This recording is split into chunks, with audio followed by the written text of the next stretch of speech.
Podéis abrir vuestras Biblias por el Evangelio según San Marcos, capítulo 1, versículo del 1 al 8.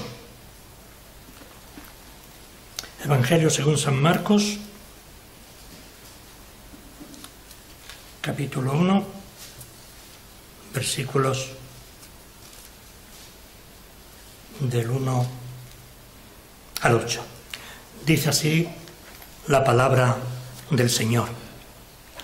Principio del Evangelio de Jesucristo, Hijo de Dios.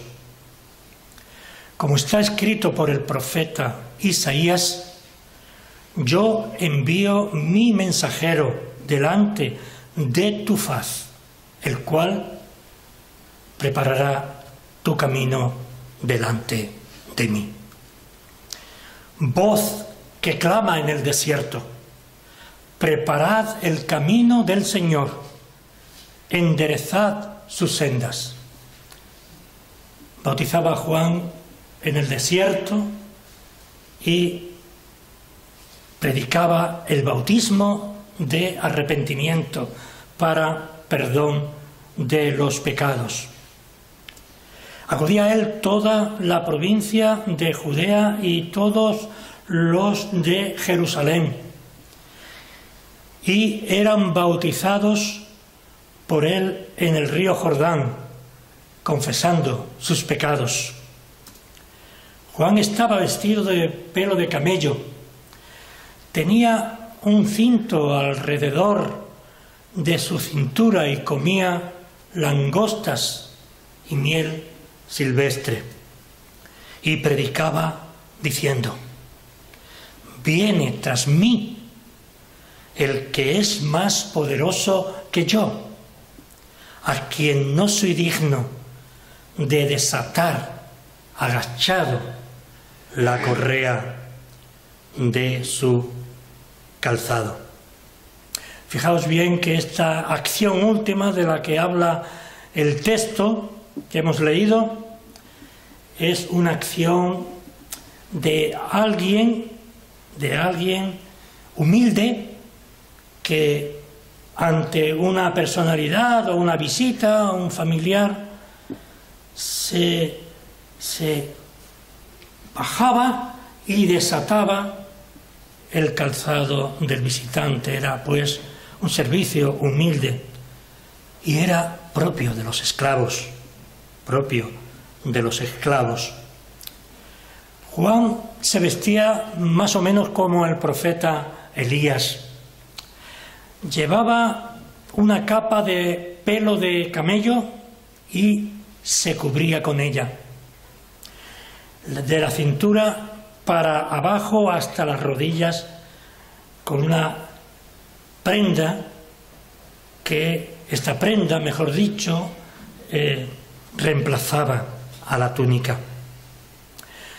Dice el texto que hemos leído que comía langostas.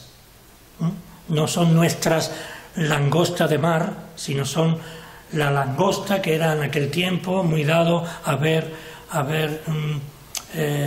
lluvia de este tipo de animales, ¿no? Pero se comían.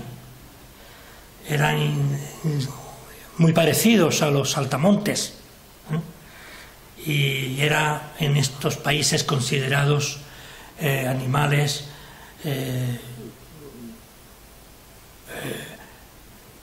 propios para comer en todos o en casi todos los países orientales. La primera sentencia que nosotros encontramos en este Evangelio sobre la dignidad de nuestro Señor Jesucristo.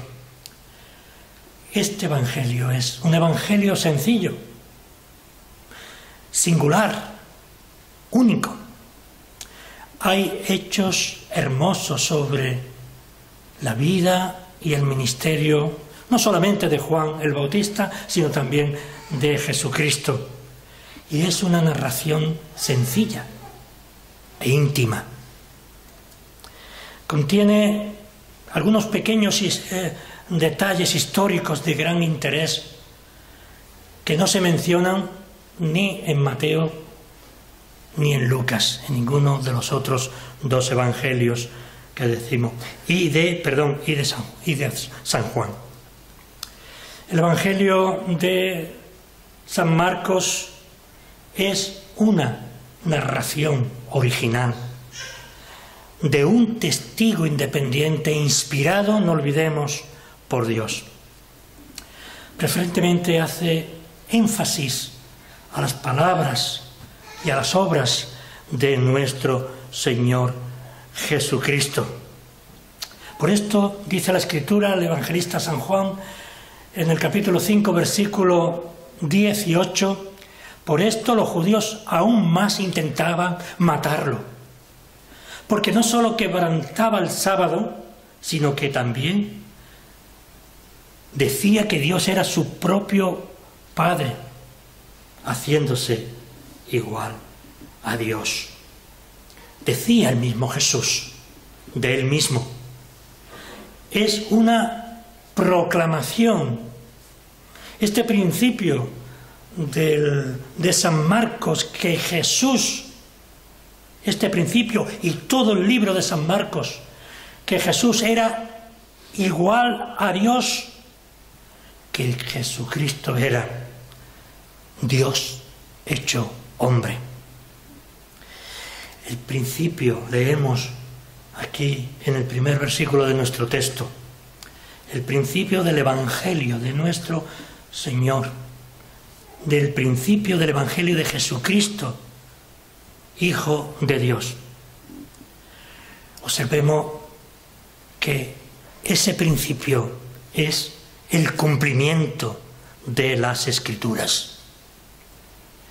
Desde el principio del Génesis se había anunciado que la simiente de ellos dos, la simiente de Adán y de Eva, aplastaría la cabeza de la serpiente.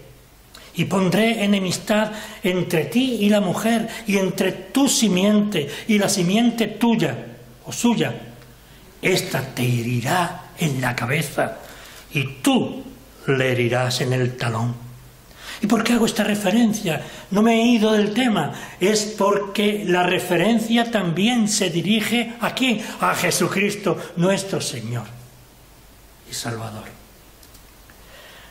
Por eso encontramos en otro texto algo que viene a colaborar, a afirmar lo que decimos aquí en esta mañana. Porque un niño nos ha nacido, hijo nos es dado, y el principado sobre su hombro. Se llamará su nombre, admirable, consejero, Dios fuerte, Padre eterno, príncipe de paz. Jesucristo pues es el Redentor, es el Dios poderoso que proclamaba Isaías en este texto. Jesús, nuestro hermano, acabaría con la maldición de nuestros primeros padres, poniéndose en tu lugar y en mi lugar, y alcanzó, a través de su sacrificio y resurrección, a través de su misión aquí en la tierra, alcanzó un pueblo para él, en el que muchos de nosotros, ojalá todos los que estamos aquí, pertenezcan a ese pueblo, porque el precio fue muy grande. El precio que pagó nuestro Señor Jesucristo fue muy grande. No solamente en los dolores, en lo que le hicieron, en la ofensa y todo lo que sufrió, no. Sino que lo principal no estaba en sus dolores físicos, sino estaba en ese momento culminante de la muerte de nuestro Señor Jesucristo en la cruz. Él fue separado del mismo Dios por ti y por mí. Él bajó a los infiernos por ti y por mí. Esa fue la tragedia del Hijo del Hombre, de nuestro Señor Jesucristo. Él se entregó por amor a sus hermanos y se dio en la cruz por amor de cada uno, repito, de nosotros.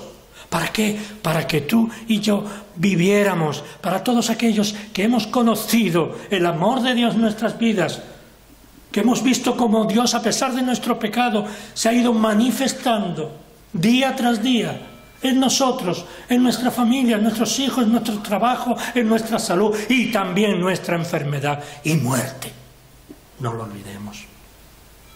Por eso, Él se entregó por amor de nosotros, de sus hermanos, y se dio en la cruz por amor de ellos, por amor de ti y de mí. ¿Para qué? Para que viviéramos una eternidad a su lado, con Él.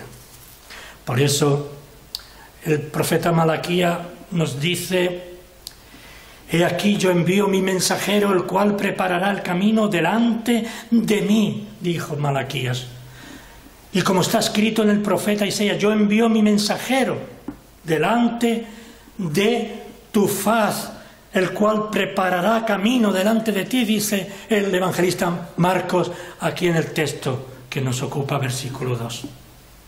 Y continúa diciéndonos el texto: voz que clama en el desierto, preparar el camino del Señor. Voz que clama en el desierto. No en el desierto solo de Juan, sino también en nuestro propio desierto, aquí en la tierra, no en el tiempo pasado, sino en nuestro tiempo. Hay gente que predica el Evangelio por la gracia de Dios y a veces hay un sentimiento de desierto en las almas. Estamos mirando el tiempo, estamos mirando la entonación y la no entonación, es decir, estamos haciendo un juicio de la persona que se ponga aquí. Eso es inevitable porque somos seres humanos. Ese es nuestro desierto. Porque en ese momento que nos distraemos, estamos fuera, lejos, solos, con nuestros pensamientos y con nuestras cosas. Voz que clama en el desierto. Y hay también hoy para nosotros un aviso: preparad el camino del Señor, enderezar su senda, prepararos en oración, buscar el rostro de Dios, no venir por religión a la iglesia, sino por corazón, porque necesitas, y aunque no lo sientas en ese momento, debes hacer un esfuerzo a pedirle al Señor que te ayude para estar con tus hermanos. He aquí, yo envío mi mensajero, el cual preparará el camino delante de mí. Preparad el camino del Señor, repite aquí. Nivelad una calzada en la estepa a nuestro Señor. Preparar el camino, nivelarlo, para que a pesar de las dificultades podáis llegar al destino que el Señor tiene para ti, para mí, para todos los que estamos aquí, porque todos los que estamos aquí hemos venido con un propósito. Bautizaba Juan en el desierto y predicaba el bautismo de arrepentimiento para perdón de pecados.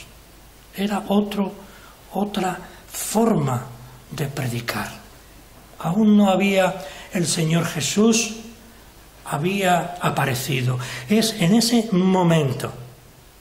Por eso el evangelista Marcos empieza precisamente con esta historia. No empieza con el nacimiento del Señor Jesús como los otros evangelios, no, sino que empieza porque hay urgencia en su pueblo para conocer para conocer ya el ministerio del Señor.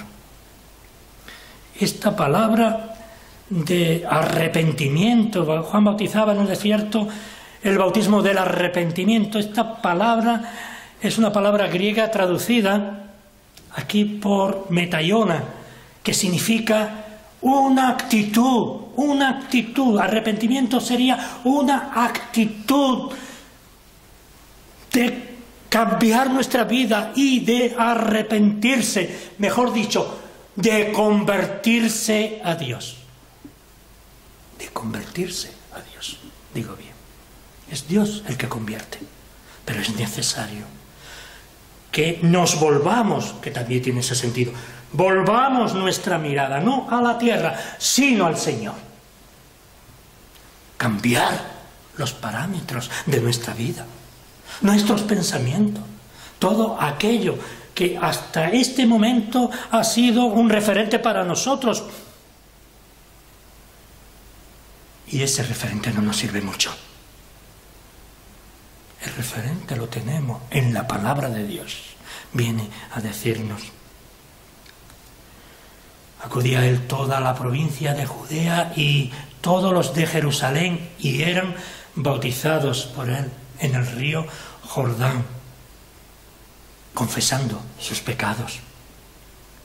Y decía aquí Juan, diciendo: arrepentíos, porque el reino de los cielos se ha acercado. Han pasado 2000 y pico de años y aún el reino de los cielos está en el mismo sitio. No se está refiriendo a eso. Se está refiriendo que el reino de los cielos se ha acercado a tu vida. El reino de los cielos no es algo que nosotros podamos tocar ni que nosotros podamos redimensionar. No, es algo aquí lo que está diciendo: primeramente arrepentíos, porque el reino de los cielos se ha acercado en la figura, en la persona de nuestro Señor Jesucristo. Mateo 3:2. Juan estaba vestido de pelo de camello, era un nazareo, creo recordar, un hombre que no comía carne, que vivía una vida de total dedicación a la oración en el desierto.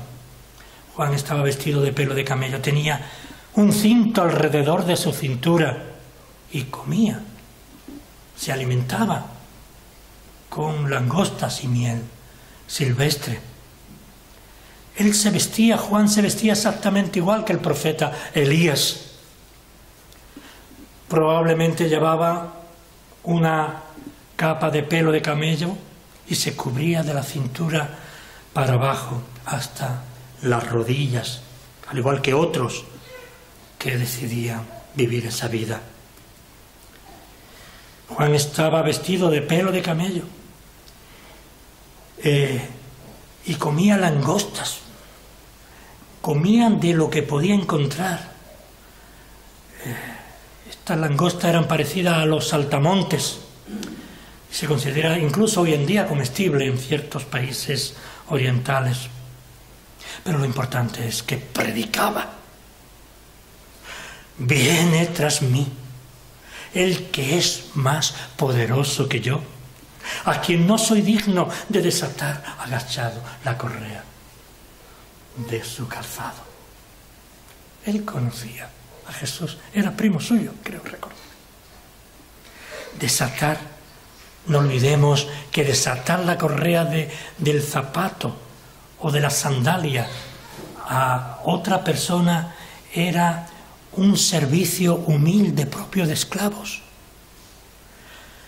Pero así lo hizo Juan, porque conocía al Señor, porque conocía al Señor como el Hijo de Dios, porque el Señor le mandó a abrir camino, a abrir caminos para ese nuevo evento que cambiaría la sociedad de aquel entonces y también nuestras vidas, hasta nuestras vidas, y cambiaría a los que están todavía por nacer, por la gracia de Dios.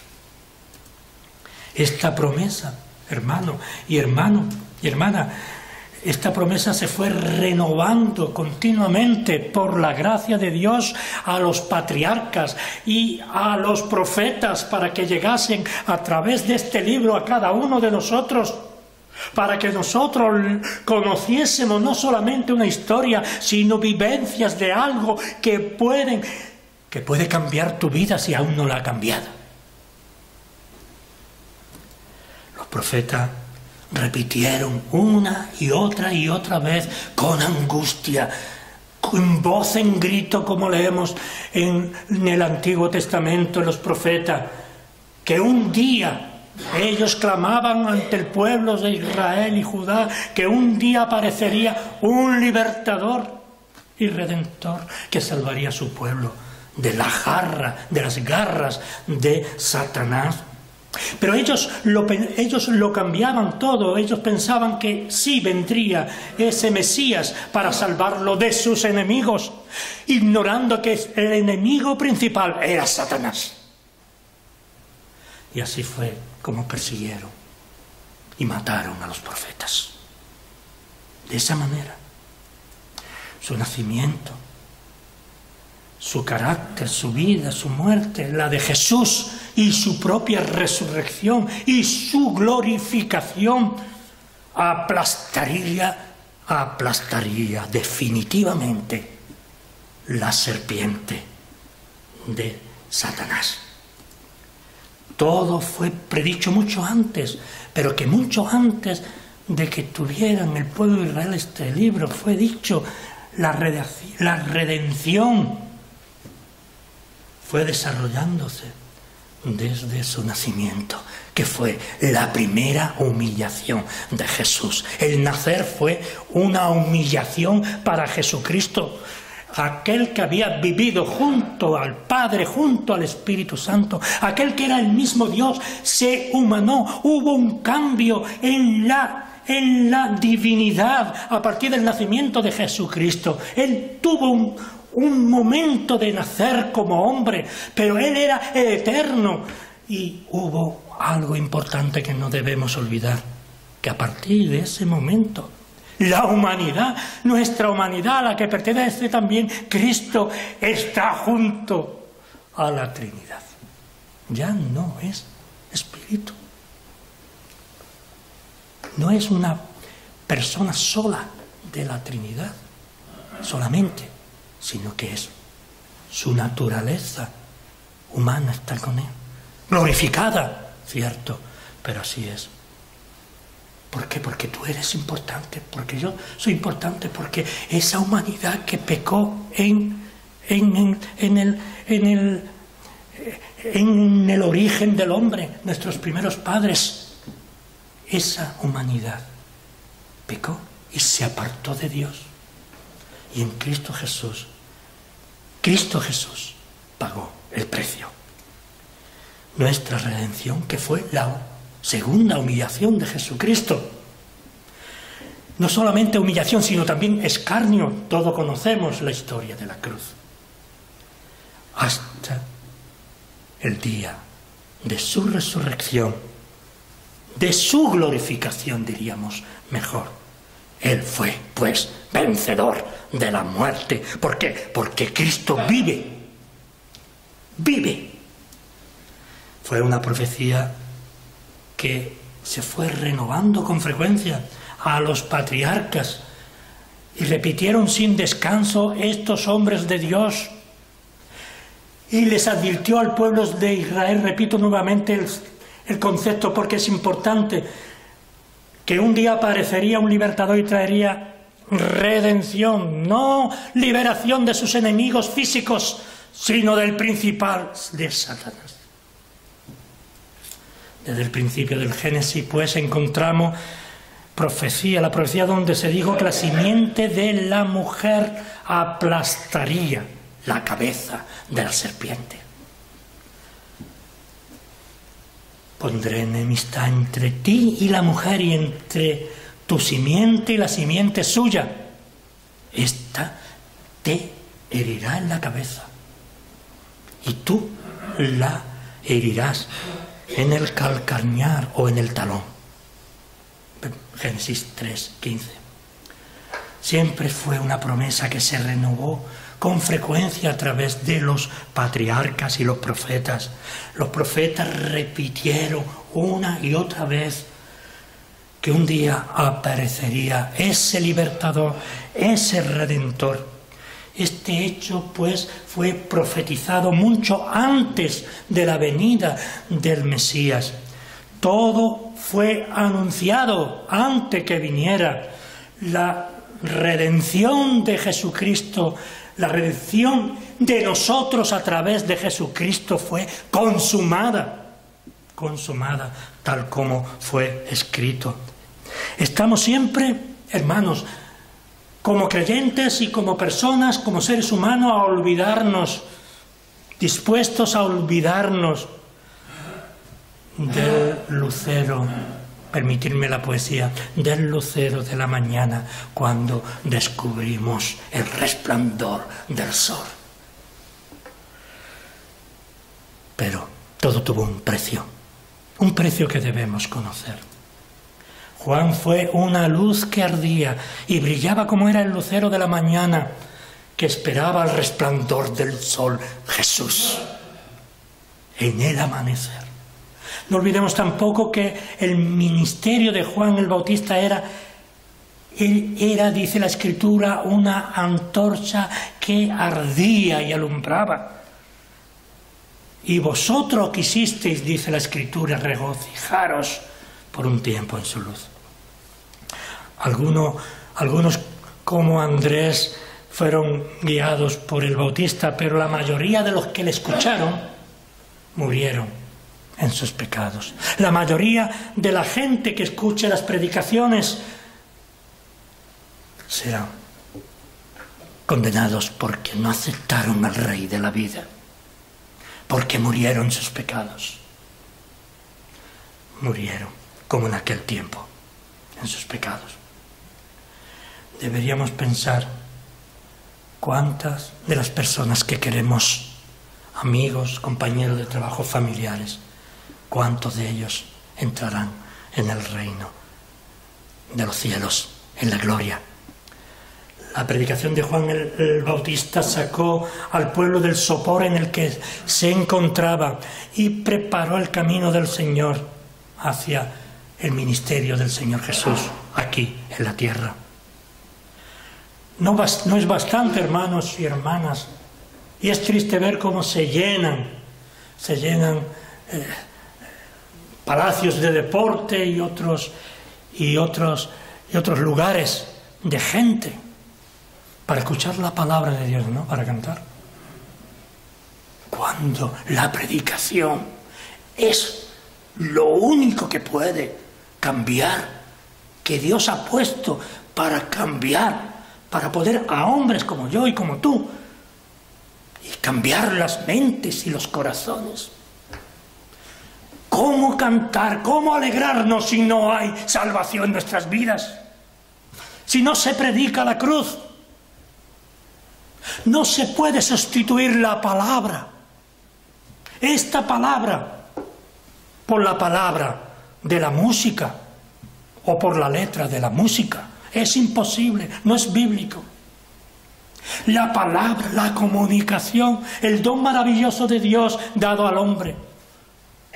Él mismo así lo hizo y lo tenemos entre otros lugares en el Sermón del Monte. No basta tampoco con oír predicadores populares que siempre dicen cosas interesantes para el hombre, para el hombre natural.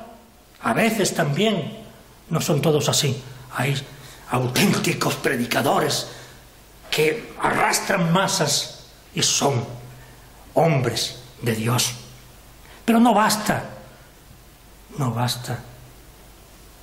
No es una prueba de convertirse, ir a escuchar y admirar a los grandes predicadores, ni tributar nuestro culto a Dios solo y exclusivamente en lugares concurridos.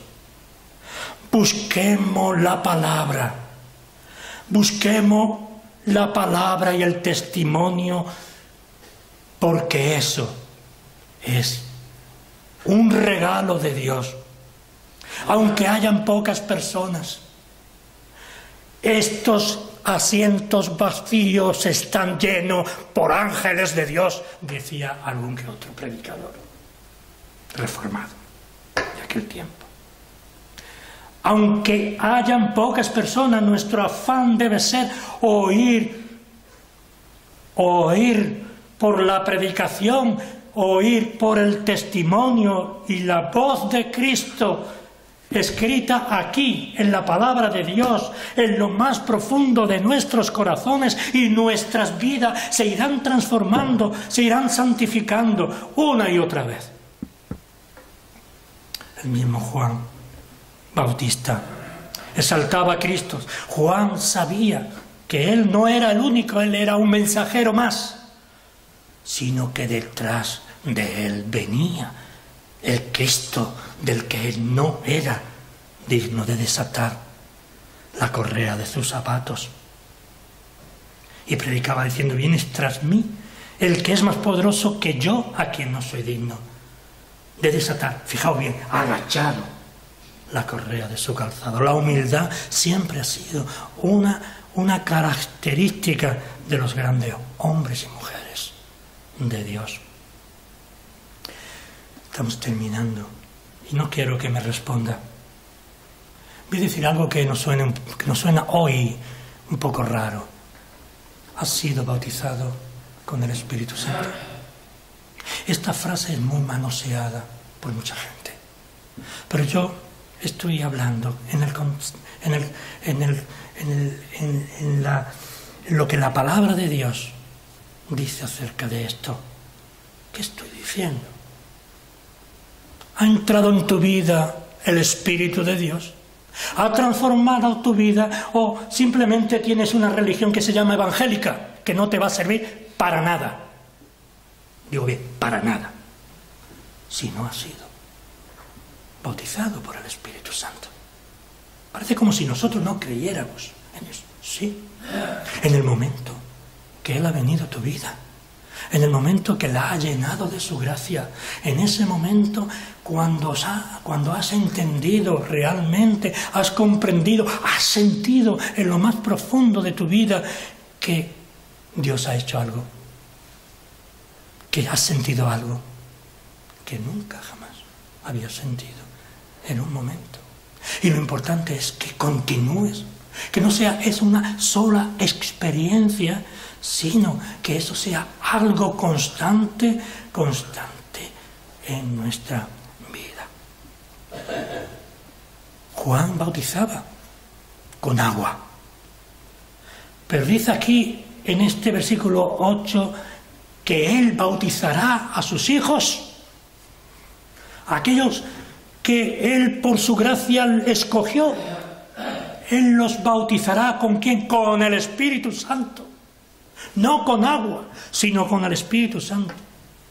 Porque nuestro bautismo es simbólico de muchas cosas interesantes y buenas, y necesario para que no olvidemos. Estamos hablando aquí en esta última parte de la necesidad del nuevo nacimiento. Es necesario y urgente ser bautizados interiormente, es decir, ser llenos del Espíritu de Dios, con la gracia de Dios en nosotros, la única gracia que llena nuestras vidas y las vidas de aquellos que creyeron y alcanzaron misericordia. Nunca antes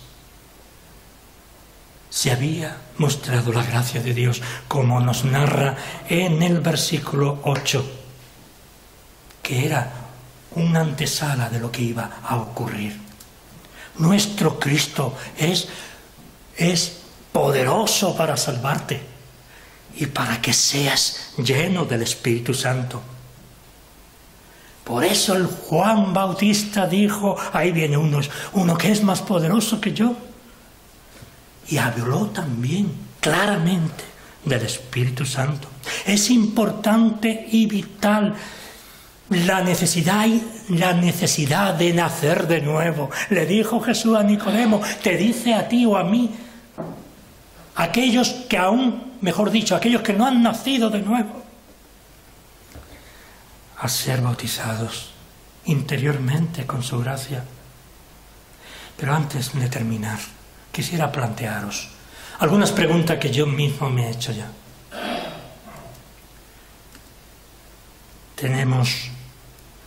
¿Qué pensamos de Cristo? ¿Qué piensas de Cristo? Es importante, no me responda. Respóndele a Jesús. ¿Tenemos necesidad de Él? ¿Acudimos a Él? ¿Cuándo fue la última vez que oraste al Señor con ese propósito? Él es tu Rey. Es el Rey de tu corazón, de nuestros corazones. Y lo es todo para nuestras almas, para nosotros. No conteste, vuelvo a repetir. Contesta, díselo al Señor. De las respuestas a estas preguntas depende tu vida, mi vida o nuestra muerte. A pesar de que tengamos mucha religión, es necesario hacer un autoexamen. Aquí se trata de infierno o gloria, de vivir con Cristo o no, de disfrutar de Él por toda la eternidad o no, ser hijos de Dios o no. Por eso,